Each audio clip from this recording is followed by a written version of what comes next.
Hello दोस्तों, आप सभी को हमारे यूट्यूब चैनल ज्ञान दर्पण क्लासेस पर आपका स्वागत है। दोस्तों, आज मैं फिजिक्स का 5वां चैप्टर विद्युत धारा का चुंबकीय प्रभाव का वीवीआई ऑब्जेक्टिव क्वेश्चन लेकर आया हूं, जो आपके एग्जाम के व्यू से बहुत ही महत्वपूर्ण है। दोस्तों, अगर अभी तक हमारे यूट्यूब चैनल को सब्सक्राइब नहीं किए हैं तो चैनल को सब्सक्राइब कर लीजिए, बेल आइकन को दबा लीजिए ताकि हमारा वीडियो सबसे पहले आप तक पहुँचे। चलिए दोस्तों, वीडियो शुरू करते हैं। दोस्तों, आज का पहला क्वेश्चन है, विद्युत फ्यूज विद्युत धारा के किस सिद्धांत पर कार्य करती है। बताना है दोस्तों कि विद्युत फ्यूज विद्युत धारा के किस सिद्धांत पर कार्य करता है। उष्मीय, चुंबकीय, रासायनिक या इनमें से कोई नहीं। तो दोस्तों, इसका सही आंसर होगा ऑप्शन नंबर ए, उष्मीय। यानी कि विद्युत फ्यूज जो है विद्युत धारा के जो है उष्मीय प्रभाव पे कार्य करती है। इसीलिए दोस्तों, इसका सही आंसर होगा ऑप्शन नंबर ए। अगला क्वेश्चन है दोस्तों कि 1 किलोवाट घंटा किसके बराबर होता है। बताना है दोस्तों कि 1 किलोवाट घंटा जो है किसके बराबर होता है। 0.36 गुना 10 पे पावर 10 जूल, या 1.6 गुना 10 पर पावर -19 जूल, या 3.6 गुना 10 पे पावर 6 जूल, या इनमें से कोई नहीं। तो दोस्तों, इसका सही आंसर हो जाएगा ऑप्शन नंबर सी, 3.6 गुना 10 पर पावर 6 जूल। यानी 1 किलोवाट घंटा जो है 3.6 गुना 10 पे पावर 6 जूल के बराबर होती है। दोस्तों, अगला क्वेश्चन है कि विद्युत घंटी किस प्रभाव पर कार्य करती है। बताना है दोस्तों कि विद्युत घंटी किस प्रभाव पर कार्य करती है। उष्मीय प्रभाव पे, रासायनिक प्रभाव पे, चुंबकीय प्रभाव पर, या इनमें से कोई नहीं। तो दोस्तों, इसका सही आंसर होगा ऑप्शन नंबर सी, चुंबकीय प्रभाव पर। यानी कि विद्युत घंटी जो है चुंबकीय प्रभाव पे कार्य करती है, इसलिए इसका सही आंसर होगा ऑप्शन नंबर सी। अगला क्वेश्चन है दोस्तों कि लघु पथन के समय परिपथ में विद्युत धारा का मान होता है। बताना है कि लघु पथन के समय यानी कि शॉर्ट सर्किट के समय जो है परिपथ में विद्युत धारा का मान क्या होती है। बहुत कम हो जाती है, परिवर्तित नहीं होता है, बहुत अधिक बढ़ जाता है, या निरंतर परिवर्तित होता है। तो दोस्तों, इसका सही आंसर होगा ऑप्शन नंबर सी, बहुत अधिक बढ़ जाता है। यानी लघु पथन के समय जो है विद्युत धारा का मान बहुत अधिक बढ़ जाती है। अगला क्वेश्चन है दोस्तों कि डायनमो का जो है सिद्धांत आधारित है। यानी डायनमो जो है किस सिद्धांत पे आधारित है। विद्युत चुंबकीय प्रेरण पर, प्रेरित विद्युत पर, या धारा के उष्मीय प्रभाव पे, या इनमें से कोई नहीं। तो दोस्तों, इसका सही आंसर होगा ऑप्शन नंबर ए, विद्युत चुंबकीय प्रेरण पर। यानी डायनमो जो है विद्युत चुंबकीय प्रेरण के सिद्धांत पे कार्य करती है। अगला क्वेश्चन है दोस्तों कि डायनमो से किस प्रकार की धारा प्राप्त होती है। बताना है कि डायनमो से किस प्रकार की धारा प्राप्त होती है। दृष्ट धारा, प्रत्यावर्ती धारा, दोनों धाराएं, या इनमें से कोई नहीं। तो दोस्तों, इसका सही आंसर होगा ऑप्शन नंबर सी, दोनों धाराएं। यानी दृष्ट धारा भी और प्रत्यावर्ती धारा भी, इसलिए इसका सही आंसर होगा ऑप्शन नंबर सी, दोनों धाराएं। अगला क्वेश्चन है दोस्तों कि विद्युत बल्ब में कौन सी गैस भरी रहती है। बताना है कि विद्युत बल्ब में जो है कौन सी गैस भरी रहती है। निर्वाक्त रहता है, वायु भरी रहती है, निष्क्रिय गैस भरी रहती है, या हाइड्रोजन भरी रहती है। तो दोस्तों, इसका सही आंसर होगा ऑप्शन नंबर सी, निष्क्रिय गैस भरी रहती है। जैसे कि आर्गन, यानी आर्गन विद्युत बल्ब में जो है आर्गन गैस भरी होती है, जो कि एक निष्क्रिय गैस होती है, यानी कि अक्रिय गैस होती है। इसलिए इसका सही आंसर होगा ऑप्शन नंबर सी। अगला क्वेश्चन है दोस्तों कि विद्युन्मय तार किस रंग का होता है। बताना है दोस्तों कि विद्युन्मय तार जो है किस रंग का होता है। हरा, लाल, काला, या नीला। दोस्तों, इसका सही आंसर होगा ऑप्शन नंबर बी, लाल। यानी विद्युन्मय तार जो कि मैन तार कहते हैं वह जो है लाल रंग होता है। अगला क्वेश्चन है दोस्तों कि घरेलू विद्युत परिपथ में उदासीन तार का रंग होता है। बताना है कि जो है घरेलू विद्युत परिपथ में जो है उदासीन तार का रंग जो है कैसा होता है। लाल, हरा, काला, या पीला। तो दोस्तों इसका सही आंसर होगा ऑप्शन नंबर सी, काला। यानी जो है ना उदासीन तार कैसा होता है, तो काला होता है। अगला क्वेश्चन है दोस्तों कि चुंबकीय क्षेत्र का एसआई मात्रक होता है। बताइएगा दोस्तों कि चुंबकीय क्षेत्र का जो एसआई मात्रक होता है वो कैसा मतलब क्या होता है, वेबर, टेस्ला, फेराडे या इनमें से कोई नहीं। तो इसका सही आंसर होगा ऑप्शन नंबर बी, टेस्ला। यानी चुंबकीय क्षेत्र का जो एसआई मात्रक होती है वह टेस्ला होती है। अगला क्वेश्चन है दोस्तों कि विद्युत चुंबकीय प्रेरण की खोज किसने की थी। बताना है कि विद्युत चुंबकीय प्रेरण की जो है खोज किसने किया था, फेराडे ने, मैक्सवेल ने, फ्लेमिंग ने या एम्पियर ने। तो इसका सही आंसर हो जाएगा ऑप्शन नंबर ए, फेराडे ने। यानी विद्युत चुंबकीय प्रेरण का खोज किसने किया, तो फेराडे ने। अगला क्वेश्चन है दोस्तों कि निम्नलिखित पदार्थों में कौन जो है चुंबकीय पदार्थ नहीं है, लोहा, निकेल, पीतल, कोबाल्ट। तो इसका सही आंसर होगा ऑप्शन नंबर सी, पीतल। यानी पीतल जो है चुंबकीय पदार्थ नहीं है, या एक अचुंबकीय पदार्थ है ना, या क्या है, एक जो अचुंबकीय पदार्थ है। ठीक है, जबकि लोहा, निकेल, कोबाल्ट जो है क्या है, चुंबकीय पदार्थ हैं। इसलिए दोस्तों इसका सही आंसर होगा ऑप्शन नंबर सी, यानी पीतल। अगला क्वेश्चन है दोस्तों कि चुंबक द्वारा धारावाही चालक पर लगाए गए बल की दिशा ज्ञात की जाती है। बताना है दोस्तों कि चुंबक द्वारा धारावाही चालक पर जो है लगाए गए बल की दिशा ज्ञात की जाती है। फ्लेमिंग के वाम हस्त नियम से, ओम के नियम से, मैक्सवेल के दक्षिण हस्त नियम से या इनमें से किसी नियम से नहीं। तो दोस्तों इसका सही आंसर होगा ऑप्शन नंबर ए, फ्लेमिंग के वाम हस्त नियम से। अगला क्वेश्चन है दोस्तों कि विद्युत मोटर को चलाया जा सकता है प्रत्यावर्ती धारा पर, दृष्ट धारा पे, प्रत्यावर्ती और दृष्ट दोनों धाराओं से। ऑप्शन डी है ये जो है इनमें से कोई नहीं। तो दोस्तों इसका सही आंसर हो जाएगा ऑप्शन नंबर सी, प्रत्यावर्ती और दृष्ट दोनों धाराओं से। यानी विद्युत मोटर को जो है प्रत्यावर्ती धारा और दृष्ट धारा दोनों से जो है चलाया जा सकता है, इसलिए इसका सही आंसर होगा ऑप्शन नंबर सी। अगला क्वेश्चन है दोस्तों कि डायनमो के द्वारा बदला जाता है। बताना है दोस्तों कि डायनमो द्वारा जो है बदला जाता है यांत्रिक ऊर्जा को विद्युत ऊर्जा में, चुंबकीय ऊर्जा को विद्युत ऊर्जा में, या गतिज ऊर्जा को विद्युत ऊर्जा में, या स्थितिज ऊर्जा को विद्युत ऊर्जा में। तो दोस्तों इसका सही आंसर होगा ऑप्शन नंबर ए, यांत्रिक ऊर्जा को विद्युत ऊर्जा में। यानी डायनमो जो है यांत्रिक ऊर्जा को विद्युत ऊर्जा में जो है बदला जाता है। अगला क्वेश्चन है दोस्तों कि विद्युत मोटर के द्वारा बदला जाता है। बताना है कि विद्युत मोटर द्वारा जो है बदला जाता है विद्युत को यांत्रिक ऊर्जा में, या चुंबकीय ऊर्जा को विद्युत ऊर्जा में, या गतिज ऊर्जा को विद्युत ऊर्जा में, या स्थितिज ऊर्जा को विद्युत ऊर्जा में।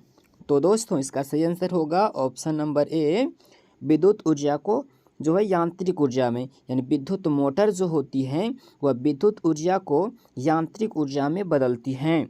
अगला क्वेश्चन है दोस्तों कि विद्युत धारा के कारण उत्पन्न चुंबकीय क्षेत्र की दिशा ज्ञात की जाती है। बताइएगा दोस्तों कि विद्युत धारा के कारण जो है उत्पन्न चुंबकीय क्षेत्र की दिशा ज्ञात की जाती है मैक्सवेल के दक्षिण हस्त नियम से, या फ्लेमिंग के वाम हस्त नियम से, या ओम के नियम से, या जो है आर्ट्रेट के नियम से।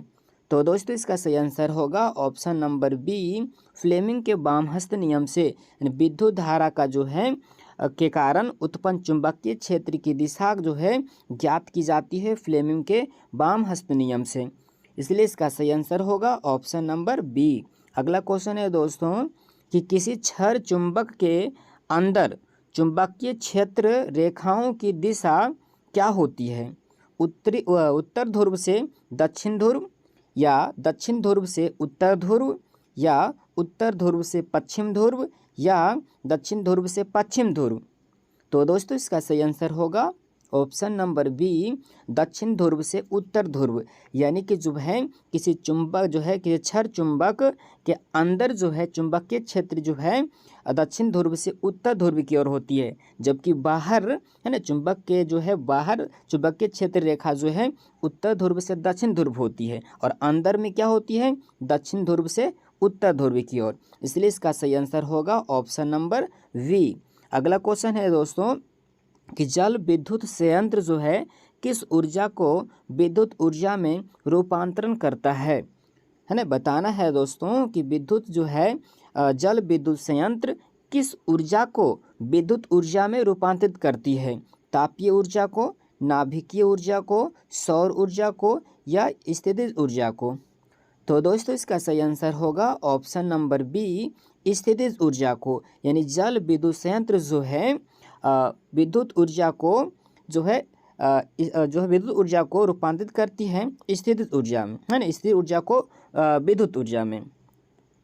अगला क्वेश्चन है दोस्तों कि वह उपकरण जो किसी परिपथ में विद्युत धारा की उपस्थिति मापता है उसे कहा जाता है। बताना है दोस्तों कि वह उपकरण जो किसी परिपथ में विद्युत धारा को उपस्थिति को मापता है उसे क्या कहते हैं, वोल्टमीटर, आमीटर, गैल्वेनोमीटर या इनमें से कोई नहीं। तो दोस्तों इसका सही आंसर होगा ऑप्शन नंबर बी आमीटर, है ना। आमीटर जो है किसी विद्युत परिपथ में विद्युत धारा की उपस्थिति को मापता है, इसलिए इसका सही आंसर होगा ऑप्शन नंबर बी। जबकि जो है वोल्ट मीटर जो है ना दो मतलब कि विभवांतर को मापता है।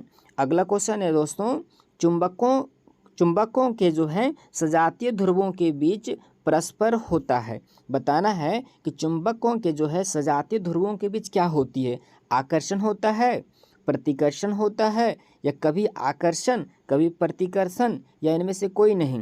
तो दोस्तों इसका सही आंसर होगा ऑप्शन नंबर बी प्रतिकर्षण, यानी कि चुंबकों के जो सजातीय ध्रुव होती हैं तो सजातीय ध्रुवों के बीच जो है प्रतिकर्षण होती है और जो है विपरीत ध्रुवों के बीच क्या होती है, आकर्षण होती है। चुंबक के जो है विजातीय ध्रुवों के बीच आकर्षण होती है जबकि सजातीय ध्रुवों के बीच प्रतिकर्षण होती है, इसलिए इसका सही आंसर होगा ऑप्शन बी। अगला क्वेश्चन है दोस्तों कि निम्न में से कौन सा पदार्थ चुंबकीय पदार्थ नहीं है, लोहा, निकेल, कोबाल्ट, कांच।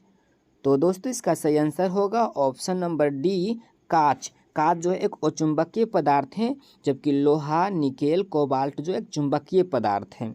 अगला क्वेश्चन है दोस्तों कि मैक्सवेल के दक्षिण हस्त नियम में अंगूठा किसके ओर संकेत करता है।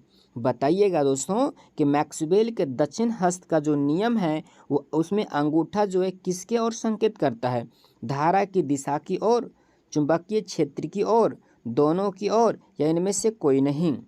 तो दोस्तों इसका सही आंसर होगा ऑप्शन नंबर ए धारा की दिशा की ओर, यानी मैक्सवेल के दक्षिण हस्त नियम में अंगूठा जो है धारा की दिशा की ओर संकेत करता है, जबकि जो है अन्य अंगुलियां जो हैं दक्षिण हस्त में मैक्सवेल के दक्षिण हस्त में जो है हाथ की जो अन्य अंगुलियां होती हैं वह चुंबकीय क्षेत्र को की ओर संकेत करती है, जबकि अंगूठा जो है धारा की दिशा की ओर संकेत करता है, इसलिए इसका सही आंसर होगा ऑप्शन नंबर ए। अगला क्वेश्चन है दोस्तों जो फ्लेमिंग का वाम हस्त नियम में अंगूठा व्यक्त करता है। बताना है दोस्तों कि फ्लेमिंग का जो है वाम हस्त नियम में अंगूठा जो है मतलब किसको व्यक्त करता है, बल की दिशा को, चुंबकीय क्षेत्र की दिशा को, धारा की दिशा को या इनमें सभी को। तो दोस्तों इसका सही आंसर होगा ऑप्शन नंबर ए बल की दिशा को, यानी फ्लेमिंग के वाम हस्त नियम में अंगूठा जो है बल की दिशा को संकेत करता है यानी व्यक्त करता है, जबकि तर्जनी जो है ना तर्जनी जो है चुंबकीय क्षेत्र की दिशा को व्यक्त करती है और मध्यमा जो है धारा की दिशा को व्यक्त करता है। अगला क्वेश्चन है दोस्तों फ्लेमिंग का दक्षिण हस्त नियम में अंगूठा व्यक्त करता है। बताना है दोस्तों कि फ्लेमिंग का जो दक्षिण हस्त नियम में अंगूठा जो है किसको व्यक्त करता है, गति की दिशा को, चुंबकीय क्षेत्र की दिशा को, धारा की दिशा को या इनमें सभी को। तो दोस्तों इसका सही आंसर होगा ऑप्शन ए गति की दिशा को, यानी फ्लेमिंग के जो है दक्षिण हस्त नियम में अंगूठा जो है गति की दिशा को सूचित करता है, और जो है ये तर्जनी चुंबकीय क्षेत्र की दिशा को और मध्यमा जो है धारा की दिशा को सूचित करता है। जबकि फ्लेमिंग के बाएं हस्त के नियम में जो है अंगूठा जो है वो जो अंगूठा जो है बल की दिशा को सूचित करती है। अगला क्वेश्चन है दोस्तों, अर्थवायर यानी भूतार है ना, अर्थवायर यानी भूतार सामान्यतः होता है। बताना है दोस्तों कि अर्थवायर यानी कि भूतार जो है सामान्यतः मतलब किस रंग का होता है, लाल, काला, हरा, नीला। तो दोस्तों इसका सही आंसर होगा ऑप्शन सी हरा, यानी अर्थ वायर का जो है तार है ना, अर्थ वायर जो तार होती है उसका रंग कैसा होता है, हरा होता है। जबकि जो है विद्युन्मय तार जो है लाल रंग का होता है और उदासीन तार काला रंग का होता है। अगला क्वेश्चन है दोस्तों, फ्यूज हमेशा विद्युन्मय तार के साथ किस क्रम में जोड़ा जाता है। बताना है दोस्तों कि फ्यूज हमेशा विद्युन्मय तार में किस क्रम में जोड़ा जाता है, श्रेणी क्रम में, समांतर क्रम में, या दोनों क्रम में, या इनमें से कोई नहीं। तो दोस्तों इसका सही आंसर होगा है ना ये श्रेणी क्रम में, यानी कि ऑप्शन ए श्रेणी क्रम में हो जाएगा। फ्यूज हमेशा जो है विद्युन्मय तार में जो है श्रेणी क्रम में जोड़ा जाता है, इसलिए इसका सही आंसर होगा श्रेणी क्रम में। अगला क्वेश्चन है दोस्तों कि माइकल फैराडे का जन्म कब हुआ था। बताइएगा दोस्तों कि माइकल फैराडे का जन्म जो है कब हुआ था, 22 सितंबर 1791 को, 23 अक्टूबर 1891, या 23 नवंबर 1991, या 25 दिसंबर 1997। तो दोस्तों इसका सही आंसर होगा ऑप्शन नंबर ए 22 सितंबर 1791 को माइकल फैराडे का जन्म हुआ था। कब, तो 22 सितंबर 1791 ईस्वी को। अगला क्वेश्चन है दोस्तों कि माइकल फैराडे की मृत्यु कब हुई थी। बताना है दोस्तों कि माइकल फैराडे की मृत्यु कब हुई थी, 25 जून 1767, 25 जुलाई 1866, 25 अगस्त 1867, या 25 सितंबर 1967। तो दोस्तों इसका सही आंसर होगा ऑप्शन नंबर सी 25 अगस्त 1867, यानी माइकल फैराडे का जो मृत्यु हुआ था वो 25 अगस्त 1867 ईस्वी को हुआ था, इसलिए इसका सही आंसर होगा ऑप्शन सी। अगला क्वेश्चन है दोस्तों, घरेलू उपयोग के लिए विद्युत की आपूर्ति होती है। बताना है दोस्तों कि घरेलू उपयोग के लिए विद्युत की आपूर्ति होती है 220 वोल्ट या 220 वोल्ट या 100 हर्ट्ज है ना, 110 वोल्ट 100 हर्ट्ज, या 220 वोल्ट 50 हर्ट्ज, या 110 वोल्ट 50 हर्ट्ज। तो दोस्तों इसका सही आंसर होगा ऑप्शन सी 120 वोल्ट 50 हर्ट्ज, यानी घरेलू उपयोग के लिए विद्युत की आपूर्ति जो है वह 220 वोल्ट और 50 हर्ट्ज से की जाती है, इसीलिए दोस्तों इसका सही आंसर होगा ऑप्शन नंबर सी। अगला क्वेश्चन है दोस्तों, स्विच लगाए जाते हैं। बताना है दोस्तों कि स्विच जो है लगाए जाते हैं, किस में लगाए जाते हैं, ठंडे तार में, गर्म तार में, अर्थ तार में, या सभी तार में। तो दोस्तों इसका सही आंसर होगा ऑप्शन नंबर बी गर्म तार में, यानी स्विच जो है गर्म तार में लगाई जाती है, यानी कि मेन तार में। अगला क्वेश्चन है दोस्तों, विद्युत परिपथ में विद्युत फ्यूज जोड़ा जाता है। बताना है दोस्तों कि विद्युत परिपथ में विद्युत फ्यूज को जोड़ा जाता है अर्थ तार में, उदासीन तार में, विद्युन्मय तार में, या ठंडा तार में। तो दोस्तों इसका सही आंसर होगा ऑप्शन सी विद्युन्मय तार में, यानी कि विद्युत परिपथ में विद्युत फ्यूज को जो है विद्युन्मय तार में जोड़ा जाता है। दोस्तों इसी प्रकार की वीडियो प्राप्त करने के लिए हमारे यूट्यूब चैनल ज्ञान दर्पण क्लासेस को सब्सक्राइब कर लें, बेल आइकन को दबा लें ताकि हमारा वीडियो सबसे पहले आप तक पहुँचे।